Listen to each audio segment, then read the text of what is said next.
Good afternoon, everyone. I'm Neil Love from Research to Practice, and welcome to Meet the Professor. As today we talk about the management of ER-positive and triple-negative breast cancer with Dr. Sara Tolaney from the Dana-Farber Cancer Institute. We have a great faculty for this series, and later on we'll show you the results of a survey that we did of the faculty of the usual clinical practice patterns. As always, if you have any questions or cases you'd like to run by us, just type them into the chat room and we'll talk about as many of these as we have time. We put out a real quick 1-minute survey for you to take at the beginning here and also at the end. You'll get a lot more out of this meeting if you take the survey, and we'll learn a little bit more about you as well.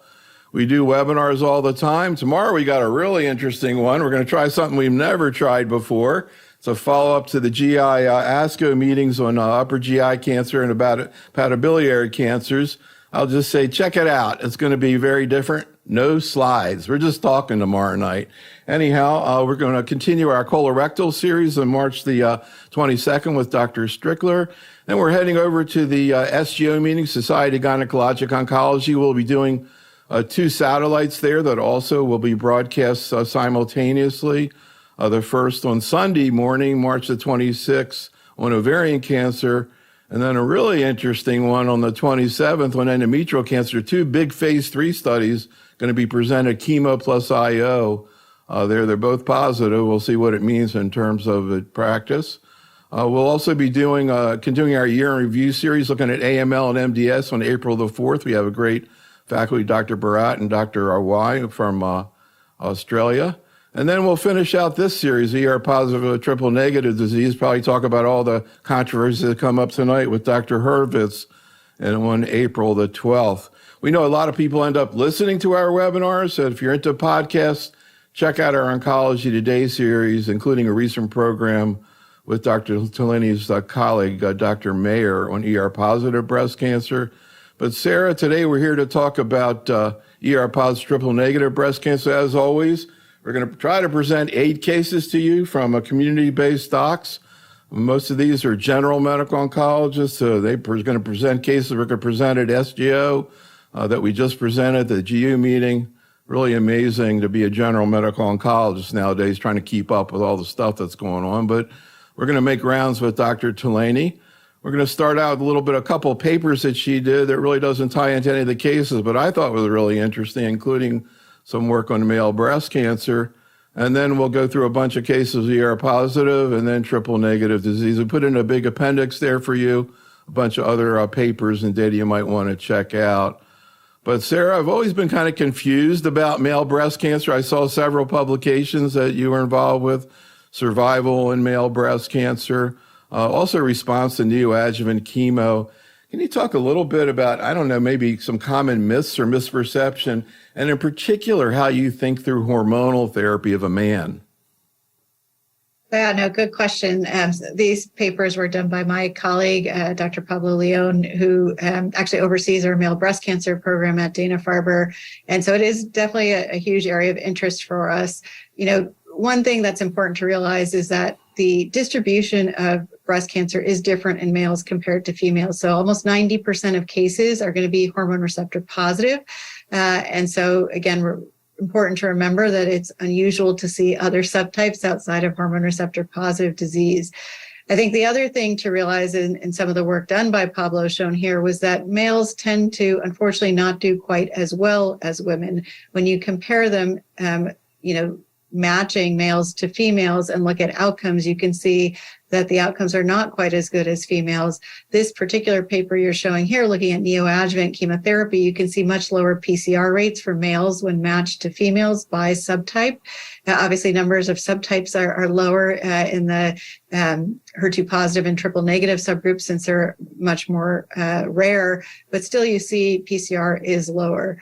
So, I think it's a challenge because numbers of patients are low. And so we do have a lot of unknown questions. So your question about optimal endocrine therapy is a very good one. I think traditionally we've thought of treating males with tamoxifen. But I think our question still lies is there a benefit to using GnRH agonists, and is use of an aromatase inhibitor, do you need to use a GnRH agonist? And would it be better to use that in a male compared to a female. And so Pablo actually has our very first male breast cancer trial that is going to be opening hopefully in the next month, that is going to try to address this endocrine question, where he's going to randomize males in the preoperative setting to these different endocrine interventions to try to address this very question, and looking at biological changes in the tumor based on the type of endocrine therapy they receive preoperatively. So I think a very important question that does need to be addressed that we don't have a good answer to, but certainly that's what the goal of this trial will be. Yeah, I don't know whether to consider a man with breast cancer more like a postmenopausal patient or a premenopausal patient, where you have the testes as an indirect source of the androgens. Before I ask you about the next paper, a quick question from the chat room. Dr. Rudolph wants to know how you follow men with breast cancer. Do you do mammograms, yearly mammograms on them? So most of our male patients have had mastectomy. And so for most of these patients, we are following them with physical examination, very similar to how we would a woman. Okay, so we cannot get through any conference nowadays without talking about circulating DNA and MRD. Everybody, I mean, every part, particularly solid, not only solid tumors, incidentally. So anyhow, here's a paper you had looking at this. Makes a lot of sense. We see delayed recurrence. The whole idea, maybe we could try to pick out the women that need longer therapy, longer hormonal therapy, because they have positive MRDs at the end of 5 years. And this is a paper you did looking at that exactly. Can you, and this is the editorial that went with it, very excited about the work that you all did. Can you summarize what you saw there and where you think this is heading? Yeah, so you're exactly right.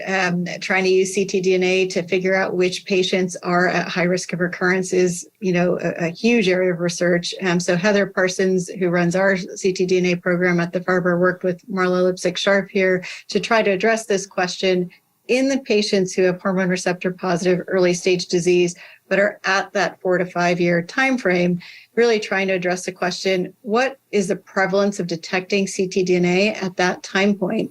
And what happens to a patient who has detectable ctDNA? Will they recur, and at what time frame? And in essence, what we found was that about 10% of patients at this time point will have detectable ctDNA. And unfortunately, it does indicate that they will recur, because all of these patients ended up having a recurrence of their breast cancer. The median time from time of detection to time of recurrence was about 12 months, but that does have quite a range to it. And so I do think this test, in this particular assay, used the radar assay by Inivata, which is a pretty sensitive assay. So it does seem like it is very specific for recurrence. I think the problem right now is still sensitivity, meaning what percent of patients look like they have a negative assay, but truly are positive. And I think that's where we're still not perfect with these tests yet. And so I think they're not ready for prime time, in a sense that I don't know what to do with the information. I know it means that the patient has a high risk of recurrence if they're detectable, but we don't have data to know how can we intervene and prevent that recurrence. And so I think it's hard to recommend getting an assay when you don't know what to do with the information. And so we're not routinely recommending checking for MRD at this point in time. So I was mentioning we have a webinar coming up looking at colorectal cancer, and one of the things we're going to talk about is, and somebody in the chat room, Michelle, wants to know what the MRD assay actually is, but of course in colon cancer they have the Signatera assay, and they're using it in the adjuvant setting, not as what you described. But these are like tumor, can you explain like how the assay is done? Because it's tumor informed, so it's related specifically to that patient's tumor. And that's why they come up with the idea that maybe we're really looking at a minimal residual disease, MRD. Can you talk about how they do the assay? So you're right. This particular assay that had been done in this study was that Inivata radar assay, where it is a tumor-informed assay. So in essence, they sequence the tumor and of that individual patient, and then they track, in this case, patients had serial blood drawn, plasma drawn, and then they look for the mutations that were seen in the baseline tumor in the blood. So can they detect in the ctDNA those particular tumors mutations to know that, again, it is that breast cancer that is present. And it's a good way to increase your sensitivity of detection by using a tumor-informed assay in this case. So, it is, again, these assays are very good because you can see that if you find it, it really does mean that this patient, unfortunately, is likely to recur. Yeah, and colon, they're using it stage 4 NED also. You take out a met or you take out a liver met, if they have liver confined disease. So really interesting to see whether breast cancer is going to follow along that way. Okay, let's make some rounds here. We've got some cases. We're going to start out with a patient of Dr. Astrell, young woman, 32 years old, premenopausal. Here's the case and here's his question. She would very much like to stop her hormonal therapy and attempt pregnancy. What would you advise the woman? What's her current status? I told the patient that I've heard that there's going to be a big presentation about the safety of becoming pregnant after a breast cancer diagnosis. So I asked her to wait until San Antonio, and she said fine to that. So right now, she's continuing this therapy, and she's anxiously awaiting Dr. Partridge's presentation. What about olaparib for her? Would any members of the panel stretch the indications and consider for a patient such as this? And what do we know about toxicity of olaparib long term? This is a young woman. So I should have mentioned that she did have a BRCA2 germline mutation as well, K67, 40%, and she was treated with ovarian suppression and an AI and has been on it for 3 years. And at that point, was brought up the issue of whether or not maybe she could attempt pregnancy. And of course, we actually did a webinar, I'm going to talk about it later too, with your colleague, Dr. Partridge, who did the positive trial presentation. We've shown these slides before. You've been talking about it a lot since San Antonio because everybody was asking about it. But without showing these slides, can you just kind of talk about your sort of version of what was done there? I don't know if you actually, I imagine you might have had some patients actually on the study. Really amazing thing. They had 500 patients internationally. Kind of what's your summary of the study and what do you think it means?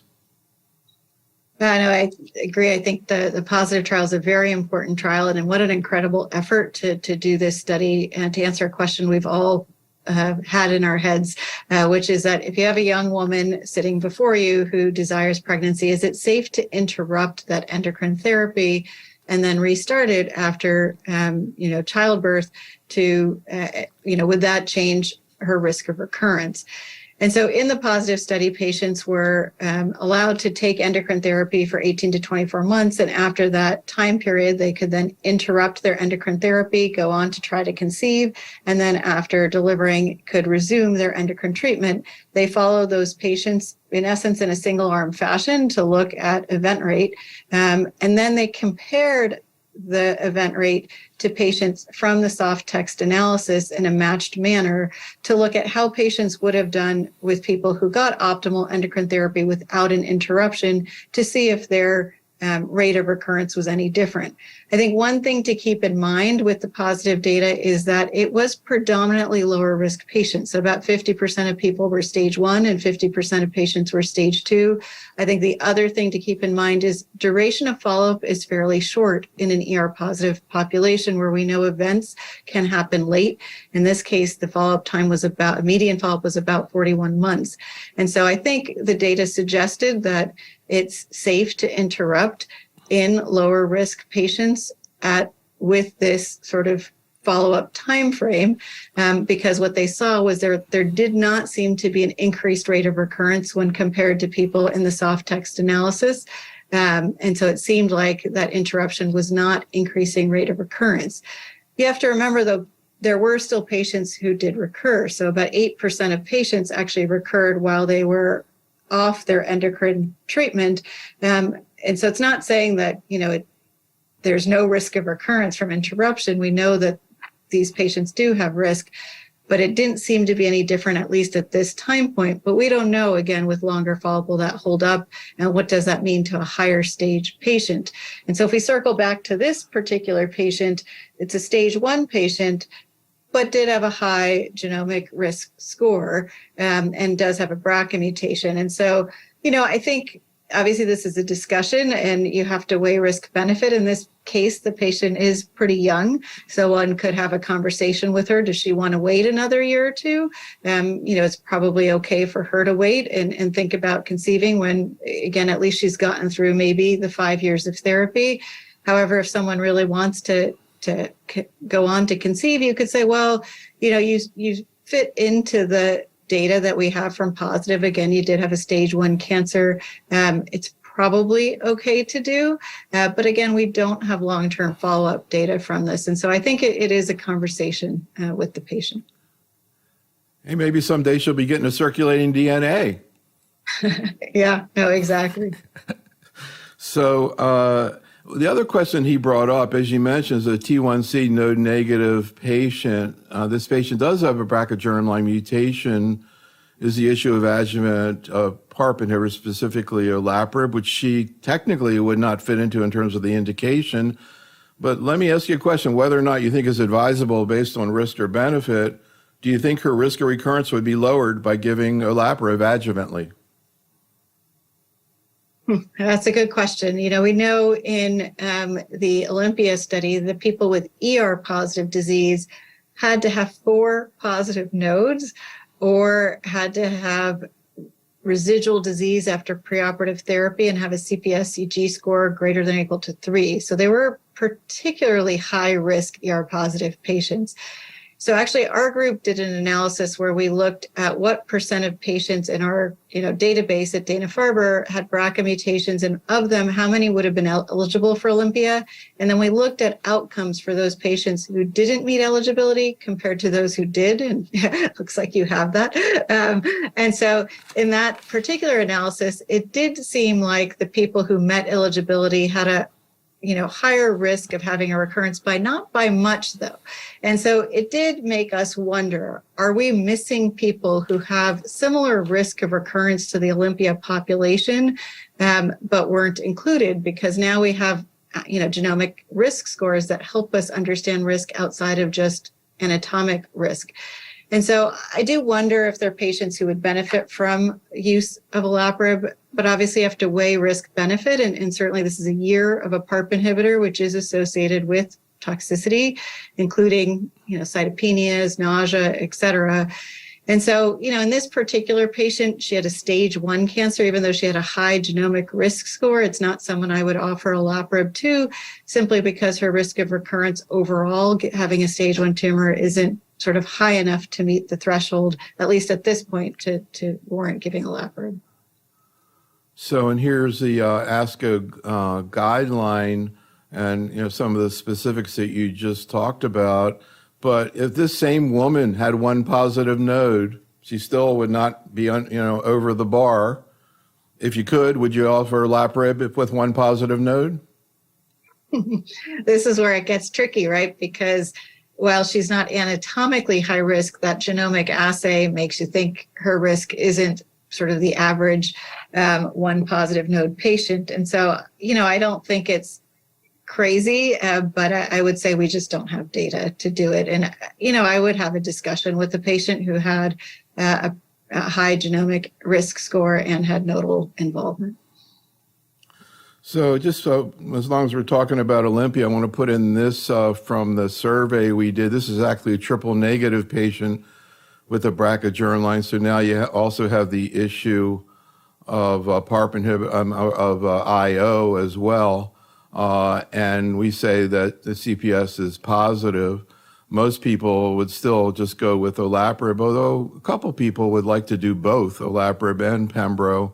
Any thoughts about this scenario and how, and particularly with triple negative where you've got PD-1 to consider, how you think this one through?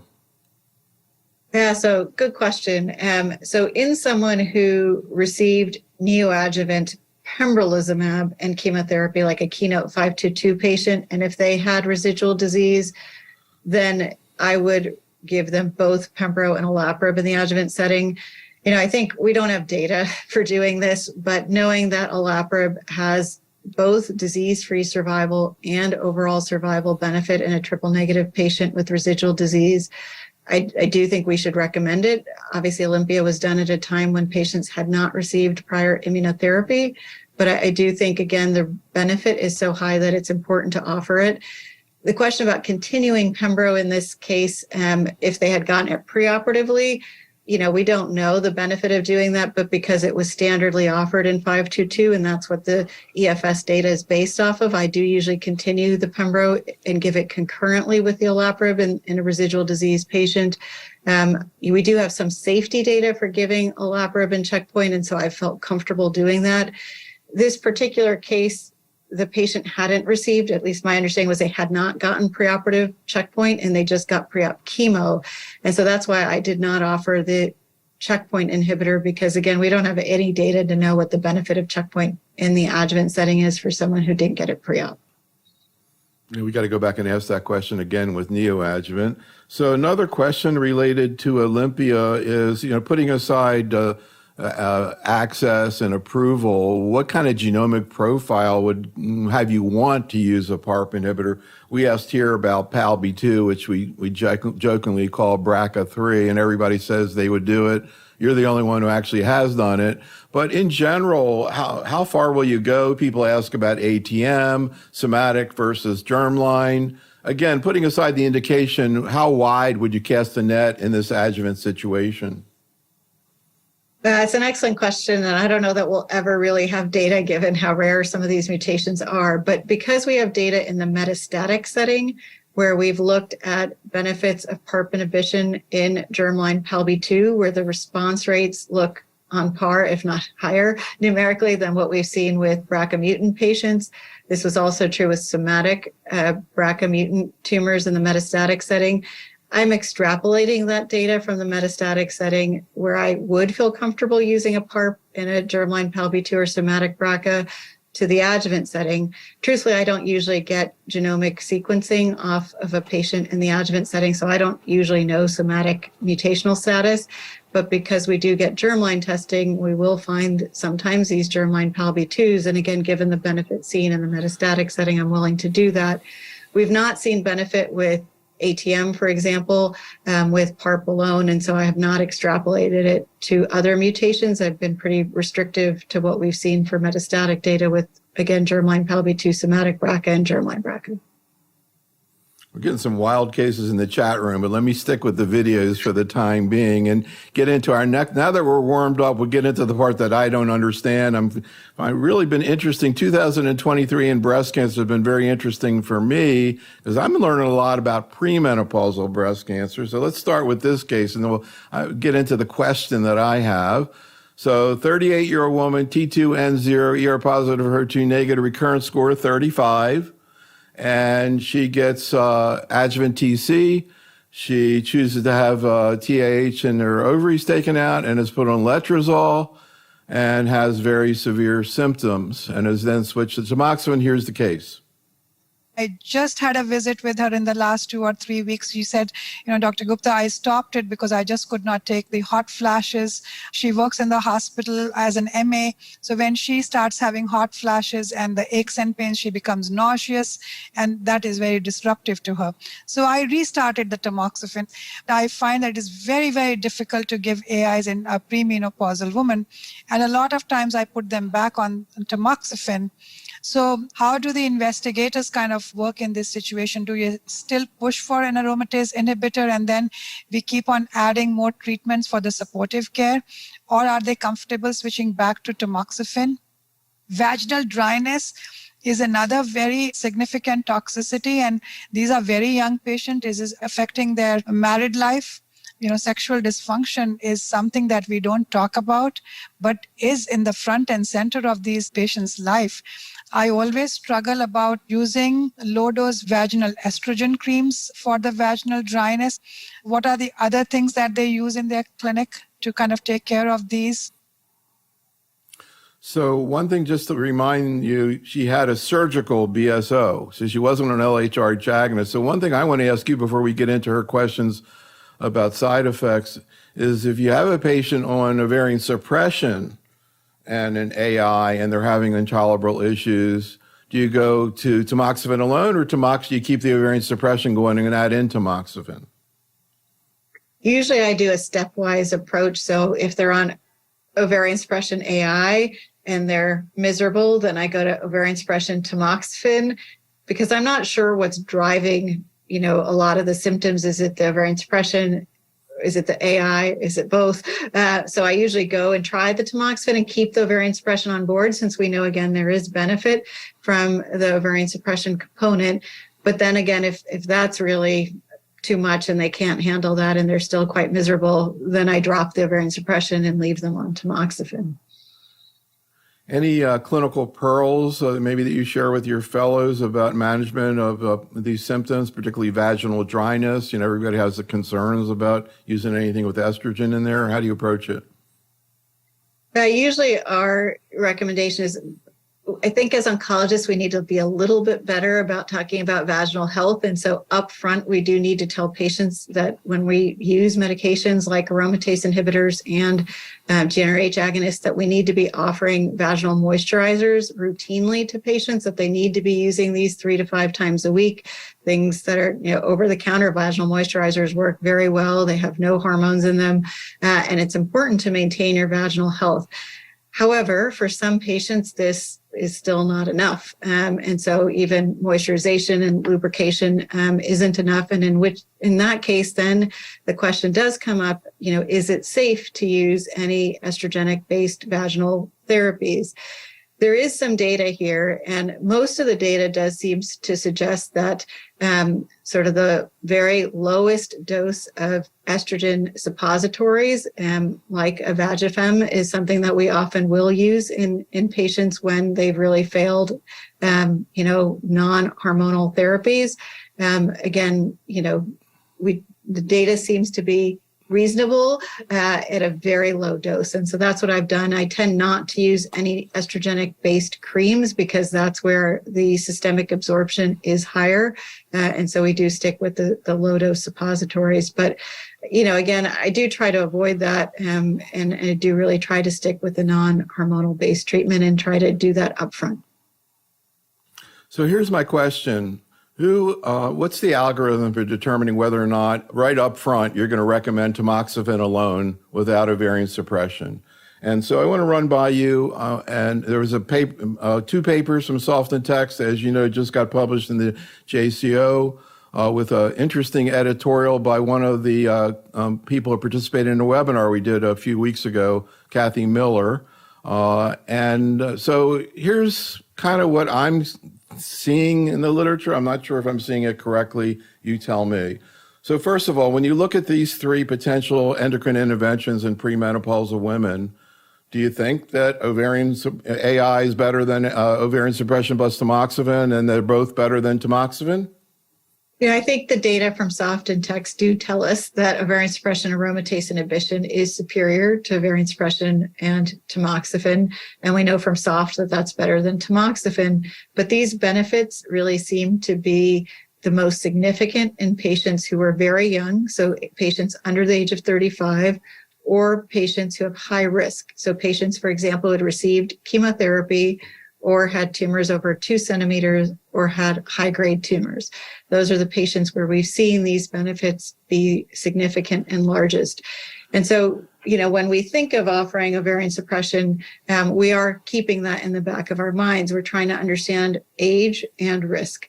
And so, I think we are usually offering ovarian suppression and AI to the patients at high risk. So patients who've gotten chemotherapy or who have, for example, high recurrence scores, larger tumors, higher grade cancers. That's where we tend to start at the top of this particular algorithm. So it's the granularity of this algorithm that I'm kind of noting to be very interesting and different than what I see in the literature. Here are the 2 papers that just got published in the JCO. Great. We're seeing 12-year follow-up. Looks like the benefits that you just described are continuing long term. Here's the editorial. And I just want to bring up a few comments right from the editorial. So first of all, they say just what you said. So age less than 35, T2, grade 3. They don't talk about node positive, but I assume node positive. So you already mentioned that. They talked about using a stepwise approach where you do the ovarian suppression first and then add in the AI. And then the question is, is it, what about going with tamoxifen alone? And they say this may be a consideration in patients who have, quote, lower risk disease. So we have a very simple way of trying to figure out what the algorithms are for real, which is we just ask investigators what they do. And incidentally, this is a paper, this is an abstract poster we did at San Antonio looking at the issues, the numeric issues in HER2 positive disease, which I'm going to bring that discussion into ER positive disease. And here's what I don't see in the editorial. I don't see it in the guidelines, but this is a reality, which is it looks like recurrence score is a pretty important factor in deciding whether you use tamoxifen alone. So we present a young patient, 30 years old. Incidentally, that's less than the bar in the editorial.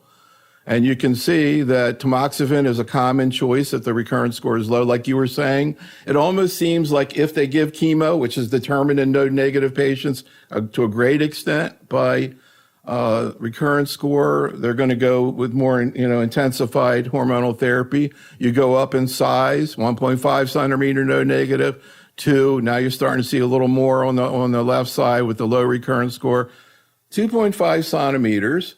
And you say 2.5 centimeter woman with no negative tumor, she has a low recurrence score, you're going to offer her tamoxifen, which is fine. I mean, but my question is, if that woman said to you, if I do ovarian suppression plus tamoxifen, will my recurrence rate be any lower? I understand it may not be worth it, but how much would it be? Would it be 2% lower, 5% lower?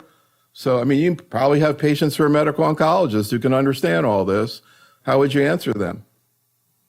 So I think, in retrospect, I might change my answer here on this one just because she's 30 in particular. But I will say that, I do think there is additional benefit as, again, the tumor size gets larger. And here, again, now we're over 2 centimeters. And so while her recurrence score is low and her absolute risk of recurrence, is not large, it's still larger than the 1 centimeter tumor that we just presented before. And here's where we're trying to weigh risk benefit, right? And so I think you are at a point where you are going to get, probably a few percent benefit from the ovarian suppression. In this case, probably 2-3% absolute benefit. And so I do think it's worth a discussion, even in the recurrence score 8 patient, because again, that absolute benefit probably is now a couple percent, 2-3%. And so we have to have a conversation with her about the toxicities and if she's willing to give it a try. And so I would have a discussion, in this particular patient. But I think it comes back to your point of who gets TAM alone and where do we cross that threshold to giving ovarian suppression. And I think, again, it has to do with risk. And so it's really trying to understand where that risk threshold changes. And you have the RS-Clin, which is really a great tool to come up with some numbers to begin to talk about. And I think you can probably pull it out of there if you're, looking for it. But, the issue, for breast cancer is the one that really established the territory of patient involvement in difficult decisions in the adjuvant setting. So I guess I would think that maybe patients at least deserve some numbers. That's what I'd like to find out. What numbers are you giving to these people? Certainly, if there's one positive node, that looks like a consensus to me. So positive node, we're really talking about node negative. Also, the issue, we talked about this a lot in the seminar we did before, of fertility preservation, and it looks like most people will do that, particularly in younger patients, but also to give LHRH during chemotherapy, not only for fertility preservation, but for ovarian function, to prevent premature menopause, if that's what you want to do. Any thoughts about the use of LHRH agonists during chemotherapy in breast cancer to improve fertility and ovarian function, Sarah? I mean, I think it is really important because we do have very clear data that it does help preserve ovarian function and can help women who desire having future children. And so, it is something to offer, and as you point out, this is more of a discussion with our younger women who do desire having children in the future. And so I am offering it. It's safe. There's no increased risk of recurrence. In fact, there may be some benefit from giving it concurrently. And so again, I do offer it. So let's go through a few cases that really have very specific issues. This is a patient of Dr. Zanetta Lamar, a 53-year-old woman who presents with 2 breast cancer, bilateral breast cancer. Because of insurance problem, the patient wasn't able to get to surgery right away, so She had a recurrence score done on both of these tumors. Here's the case. This is a 53-year-old postmenopausal woman who was found to have bilateral breast cancer. We had some insurance-related delays getting her to surgery, and I ultimately performed an oncotype on the biopsy specimen instead of the surgical specimen. On the left side, the oncotype recurrence score was low. However, on the right side, the oncotype recurrence score was 30. When I went back and I looked at the size of the biopsy specimen on the right side, it was 4 millimeters. Here's my question for the investigators. In this patient, she actually only has 4 millimeters of disease. Typically, we would not have sent the oncotype if the disease were not 5 millimeters or more. However, now I'm stuck with this high recurrence score. After a discussion of pros and cons, the patient opted not to have chemotherapy, but I am curious what you would do in this scenario. Any thoughts? It's an interesting case because it's true. I don't order a recurrence score on someone with a very tiny tumor because the absolute benefit of chemotherapy in that patient, even with the high recurrence score, is going to just be too low to make it worth it. In this particular case, I probably would have given, if again, you're waiting and you're delayed to surgery, and let's say you're trying to give them something while you're waiting to get to the OR, if it was going to be a few months for some reason, then I might give an AI in the preoperative setting and see what's found at the time of surgery. Because the problem in this scenario is you didn't know nodal status and you didn't know tumor size. And so I would want that information from the time of surgery to make the determination about if I would want to give chemotherapy or not. If the tumor ended up being larger or having nodal involvement, then I could always give the adjuvant chemotherapy at that point in time, but I could use that AI in the interim while we were waiting on the surgery. Any comment about this editorial you and your group did in the JCO, really verbalizing a question I've been hearing everybody ask ever since, we got into the issue of our exponder, and then the adjuvant abema study, which of course we just saw a change in the FDA approval. But everybody was saying, well, we're supposed to count nodes, but we're not counting nodes because we do the sentinel node. If it's positive, we don't do an axillary dissection. You get into that dilemma here. Any comments about your conclusion? It sounds like you're still in favor of not doing axillary dissections. Yeah, that's right. I think very much to your point, when you look at the data for picking, people who need abemaciclib, if you're 1 to 3 nodes and you don't meet the tumor size or grade, you're wondering, well, what if I did the dissection and they had 4 or more positive nodes, then they'd be eligible for abema.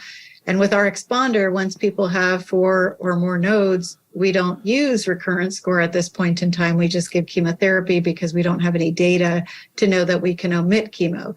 And so this question does come up, is if you don't know the number of nodes, have you made the right decision? And, I think this was something we did discuss in the article, that from a local regional standpoint, you're not gaining any additional benefit by doing that dissection. In fact, you're putting that patient at risk for lymphedema. And so, usually what we've used is the information that we have from the time of surgery. And then, I think sometimes we also factor in what's the probability that there would be additional nodal involvement, knowing the number of nodes that were ascertained from the time of surgery compared to the number that were positive. And if the probability is quite high that there are additional nodes involved, usually we do take that into consideration when making that medical decision about systemic therapy. So let's move on now, talk a little bit about metastatic disease. And Dr. Lorber has, again, a premenopausal patient, 42 years old. Interestingly, she actually got treated prior to coming to Dr. Lorber a couple years previously for a stage 2B ER-positive HER2 low tumor. She got adjuvant tamoxifen, thinking back to our conversation before. So it makes me wonder how much adjuvant tamoxifen is going on in these patients. In any event, presented with widespread metastatic disease, Dr. Lorber, She gets put on ovarian suppression, letrozole, and palbo. Here are his questions. I started the patient on letrozole, ovarian suppression, abemaciclib, and then she also underwent radiation to the painful lytic lesions in her right femur and her lumbar spine. And she required a right total hip replacement after being assessed by orthopedics. Roughly a month after starting therapy with me, I had to hold her abemaciclib because of diarrhea that was really impairing her day-to-day activity, and then switched her to palbociclib, which thus far she's tolerated.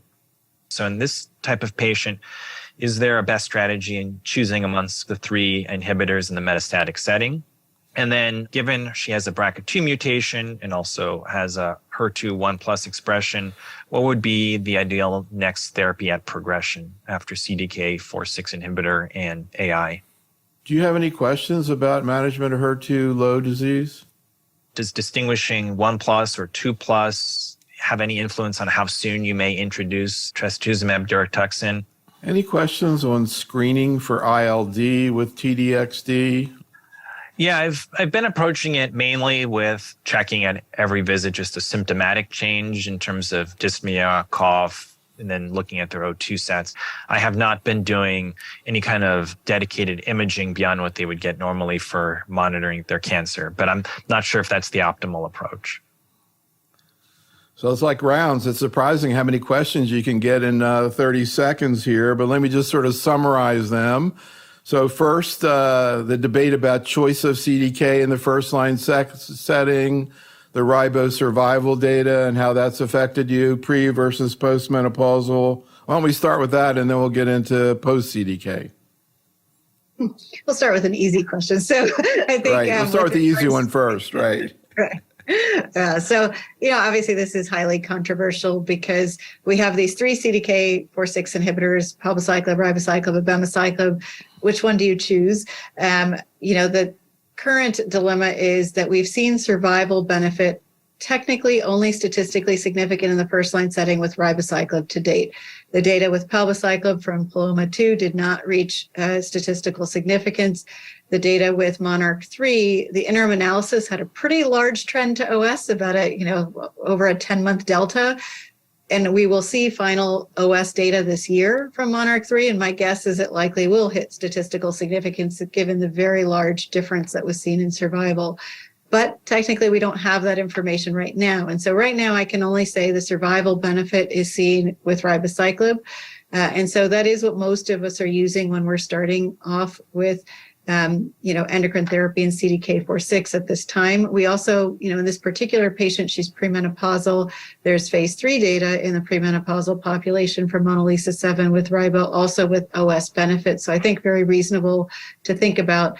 I don't think it's wrong, though, to use a different CDK. Again, I do think the Abema OS data is likely to pan out to be positive and statistically so. So let's get into the post-CDK space, and then we'll take a look at a few papers on some of the questions we asked the faculty to address that. He brings up the issue of TDXD and HER2 low. Before we get into secondary hormonal therapy, what about his question about 1+ versus 2+? I know it's sort of supposed to be a continuum, but are you more likely to use it in a 2+ patient, or really you just look at HER2 low as one entity? So when they actually looked at this data in DESTINY-Breast04 and they compared efficacy data between the 1+ and 2+ patients, it was really identical. So objective response rate was the same and progression-free survival was the same for 1+ versus 2+. So it does not influence me in any way. If they're 1+ or 2+, I think of my decision to use TDXD the same way. So speaking of easy questions, what about screening for ILD?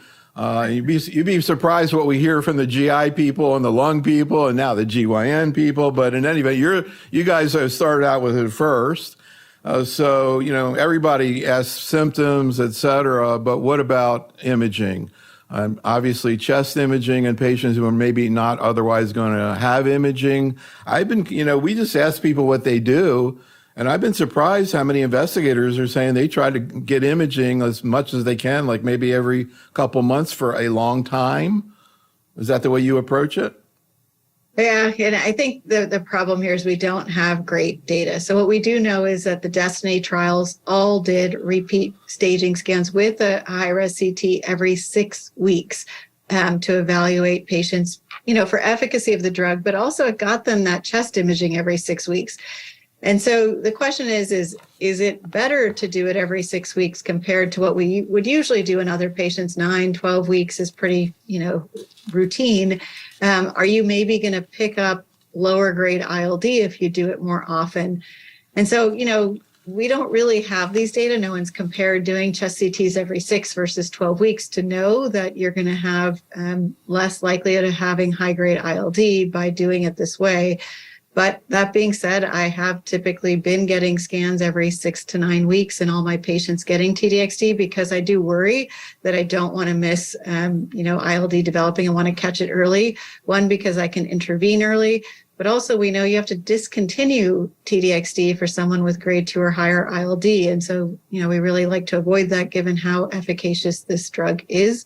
But we need more information here. We need to understand if there's a better way to monitor. Would PFTs have a role here? Could it help us understand a drop in DLCO maybe? Would that help us?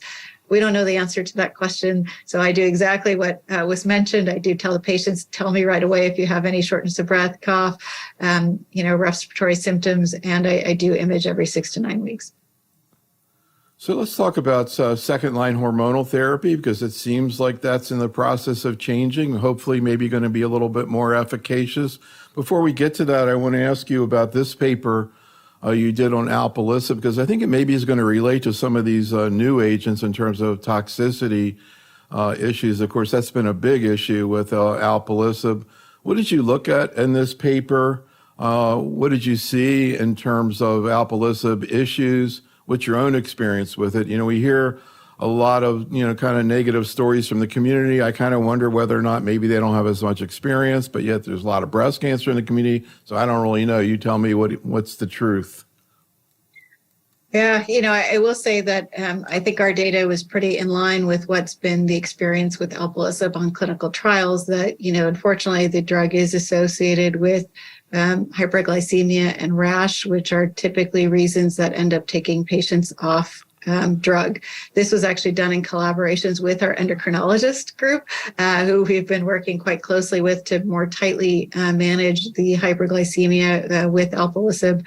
And so, it is a challenge for patients in the real world. And so, patients who get alpelisib, we do try to give prophylactic antihistamines to help prevent the rash. Now we actually have some data for even using prophylactic metformin starting at a week prior to initiating the alpelisib, which has been actually quite helpful. So if you have a patient particularly who may have a higher BMI or sort of a borderline hemoglobin A1C, I do think it's important to get them started on the metformin to make this more tolerable. So I want to ask your thoughts. You don't see too many phase 3 trials of new endocrine treatments in breast cancer, but we saw this in San Antonio, capivasertib, or like a lot of people like to call it CAPI, phase 3 trial. Can you talk about what this agent is? And I wanted to show your data on alpelisib because I also want to contrast what your take is right now on tolerability with this agent, but also, of course, efficacy. Any thoughts? Yeah, so this was a really important study that took patients who had progressed on prior aromatase inhibition, who got randomized to get fulvestrant with or without capivasertib, with the capivasertib being an oral AKT inhibitor. So it's really inhibiting that pathway. So people who have AKT, PI3K, PTEN alterations, we thought this would be particularly efficacious for. This trial was, however, done in all comers. So they looked at efficacy both in the overall population and then in those patients who had a pathway alteration, again, specifically PI3K, AKT, or PTEN. And what they found was that there was benefit in the overall population as well as within the pathway altered group. The pathway altered group did have a larger benefit in terms of improvement in terms of progression-free survival relative to the unaltered group. I think there's a little data that we still want to see, though, from this trial, which is that there were about 16% of patients in the capivasertib arm who had unknown alterations. And so it's important for us to know what those alterations are to really understand the benefit in the unaltered population, because right now, while it seems that there is a benefit, it's not as robust as the altered group, and we really need to clean up the data to know all the mutations in the unaltered population. So again, I'd like to see a little more information, which hopefully is supposed to come from ctDNA data from this trial that we don't have yet, but clearly large benefit, particularly in the biomarker-driven population. What about tolerability? Yeah, okay. So not only the data, but I think you've used this agent a few times, your own personal experience. And I mean, in my dim mind, it looks like it's somewhere similar to, in terms of alpelisib, at least in the pathway. So I don't know if the tolerability issues are similar or not. What are they? Looks like diarrhea is the main problem. Is that right? That is exactly right. So diarrhea is the most common toxicity. You still do see some hyperglycemia and rash, but it's important to realize that in this trial, they allowed people to have a hemoglobin A1C up to 8.5. That's very different than in SOLAR-1, where you could only have a hemoglobin A1C of 6.5. So this took a much broader population and still had a lower rate of hyperglycemia. So to me, that's pretty important because, it does suggest that the hyperglycemia is going to be a lot less than what we see with alpelisib, and the rash does seem to be less. But there's still are those side effects. They're just less prevalent. And again, they do have the GI side effect with the diarrhea. So I think much easier than alpelisib, but still with toxicity. So, of course, now we have SERDs. We have oral agents, I guess similar mechanistically to fulvestrant, but it looks like they're more effective. Now we have one approved. These are some slides that Dr. Javari showed in our first conference in this series. But I just wanted to get your general take on how these agents work, what your take is right now on their efficacy and tolerability, particularly compared to fulvestrant. So we've seen, now we actually have an FDA-approved SERD, which is pretty exciting with the recent approval of elacestrant. The approval, though, was restricted to patients who have metastatic hormone receptor positive disease that have progressed on prior endocrine treatment and have an ESR1 mutation. And so I think, overall what we're seeing is that the benefits seem to be mostly in the ESR1 mutant population. And as monotherapy, that benefit is pretty modest when compared to fulvestrant, for example. We saw in EMERALD, that in the ESR1 mutant population, you see a little less than a 2-month delta between the two arms. So again, a modest benefit. In terms of toxicity, clearly one advantage is these are oral medications, which is nicer than having to get an intramuscular shot of fulvestrant. It does have some GI toxicity, though, so it does carry with it a risk of nausea. The other thing that I think important to realize that, we're not so used to monitoring, but it does have some risk of hyperlipidemia, which is not uncommon compared to AIs, for example, but you do have to monitor lipids in this patient population as well. But low rates of discontinuation, and so overall pretty well tolerated. So this is another oral SERD, right? Yeah, anything you want to say about camizestrant? That we saw some data at San Antonio on that, and also we had a whole bunch of trials going on right now. New SERDs in development, being looked at in localized disease. Any comments on Cami and some of these new trial strategies? Yeah, it's nice to see there's so many new agents coming down the pipe. So the camizestrant study had looked at Cami compared to fulvestrant and had suggested that there was benefit favoring camizestrant there, particularly in the ESR1 mutant population where the benefit was larger. One thing to keep in mind with Cami in terms of unique toxicity is it does cause something we call photopsia, which is a visual change. And so, that is different than the other oral SERDs. Overall, it's thought not to really impact patients' daily lives. That trial, while positive, likely won't lead to any regulatory approval because it was a randomized phase 2. So there are ongoing phase 3 trials with that drug, both in the metastatic setting and soon to come in the adjuvant setting. So I think we'll see a lot more of it. But as you alluded to, there are also other novel anti-estrogen drugs, including things like Protax, like ARV-471, which also look very promising. So I think we're going to see a lot more to come with novel endocrine treatments. So I want to see if I can squeeze in a couple triple negative cases, but before we do, just sort of as a bridge to that, here's another HER2 low case from Dr. Malik, 72-year-old woman. We tried starting her on everolimus and fulvestrant. She was a diabetic, so she had significant problems with hyperglycemia, so we had to stop her treatment after 1 month, despite increasing her insulin and her seeing endocrinology. She was on Gemzar for approximately 8 months. 3 months ago, she showed some progression of disease. So we rebiopsied her and she was HER2 1+ low. So I started her on TDXD and so far she's tolerating the drug well, besides some fatigue. One thing I hear about with TDXD is some hair loss and some nausea and GI issues. Have you seen that? I have. So nausea has been quite an issue, and we recently got some updated recommendations also from our pharmacy team to go ahead and add in a Prepotent to help control that nausea. But the number one thing I have seen is severe fatigue. Any comments on tolerability issues with TDXD? Again, I hear the lung people and the GI people, they say, oh, this is chemotherapy. And these are, chemo-like side effects. Maybe you can call it chemo light. Any thoughts, any comments about what you see in people on TDXD in terms of tolerability? I do think of it as chemotherapy. It is a medication associated with chemotherapy toxicity. So you do see nausea. We, in fact, as Dr. Malik noted, we are now using 3-drug prophylaxis with TDXD, which I think does work very well. There still is some delayed nausea, so that's important to keep in mind. And I do let patients know that they still can potentially get nausea even during week 2 and 3. So to keep on Dancitron or olanzapine works very well. Additionally, at home is great. Hair loss, again, people can go bald in about 10 to 15% of cases with TDXD. So important to warn patients about that. Our group is doing a trial looking to see if scalp cooling will help prevent that hair loss with TDXD because it's not clear if that will be the case. It can also cause neutropenia, just like other chemotherapies, and can cause the ILD. So, really does have chemotoxicities. So check out our slide deck and you'll find about 40 papers on HER2 low that you've written. Just kidding, but I think there are about 10 of them in there. Really a lot of great concepts and data in those papers. Let's finish out. We'll see if we can do a couple of triple negative cases.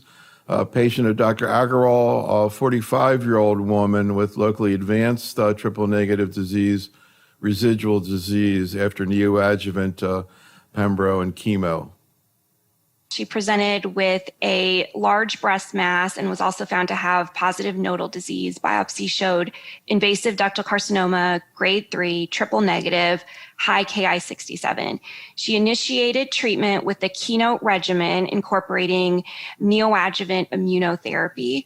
She had a partial response in her treatment. Her breast mass shrunk down significantly from over 10 centimeters down to about a 2 centimeter breast mass, and her node was no longer palpable. At time of surgery, she still had residual disease. She had 15 millimeters of residual invasive disease in the breast and 1 lymph node positive with 4 millimeters of disease. What would you recommend for adjuvant treatment for this patient? Would you continue adjuvant immunotherapy with pembrolizumab? Would you stop pembrolizumab and switch to capecitabine? Would you treat concurrently with immunotherapy and capecitabine? Are there any clinical trials ongoing that will help to address this question? Any thoughts? Those are great questions. And actually, we polled the Alliance Cooperative Group on this very question because we were curious as we were designing a clinical trial for this setting, what are most people doing in a patient with residual disease after getting Keynote 522? And 100% of people voted to give concurrent capecitabine and pembrolizumab. And again, this is not based on data, but more the fact that we know that these patients do have high risk of recurrence. And while in 522 they got pembro monotherapy, we know from CREATE-X that use of capecitabine can improve disease-free and overall survival. And so that's what people have been doing. There are clinical trials actually now ongoing to try to address this question. One of these trials is looking to see if we should be using an ADC in this post-pre-op setting. And so it does involve using sacituzumab with pembrolizumab and compares it to giving capecitabine with pembrolizumab. And then another trial is looking at Dato-DXd and giving it with durvalumab or the Dato alone compared to investigator choice. So I think ADCs are moving into this space.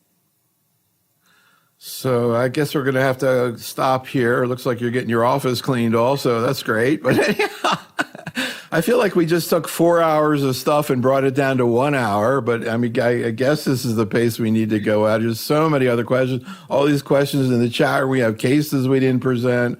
Oncology today is really an amazing thing, particularly breast cancer. And speaking of that, come on back tomorrow night. We're going to try a little experiment. No slides. We're just talking tomorrow night about upper GI cancers and HCC. Sara, thank you so much for working with us today. Audience, thank you for attending. Come on back tomorrow night. Be safe, stay well, have a great night. Thanks so much, Sara. Thanks.